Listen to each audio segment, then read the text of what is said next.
पेलली.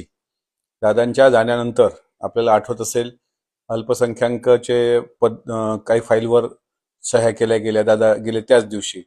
काही ठिकाणी निधी कमी केला गेला. आता आमदारांना पण असं वाटतं की आपल्या पक्षाकडे फायनान्स असलं पाहिजे, पण ते नुसतं वाटून चालणार नाही. मला विश्वास आहे राज्याच्या मुख्यमंत्र्यांनी जो शब्द दिला होता की दादांकडचा कार्यभार आणि दादांकडचा जो काही प्रशासकीय भाग असेल तो आदरणीय सुनेत्रा वहिनींकडे दिला जाईल.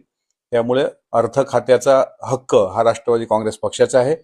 त्याकरता सर्व आंदोलनांना मी पत्र देऊन विनंती केलेली आहे आमदारांना, आणि सर्व आमदारांनी मिळून माननीय मुख्यमंत्र्यांना भेट घेऊन अर्थ खात्याच्या संदर्भात विचारणा करावी आणि अर्थ खातं लवकरात लवकर राष्ट्रवादी काँग्रेस पक्षाला द्यावं. 6 महिन्यानंतर मुख्यमंत्री आणि भाजपला सुनेत्रा वहिनींच्या क्षमतेवर शंका आहे का?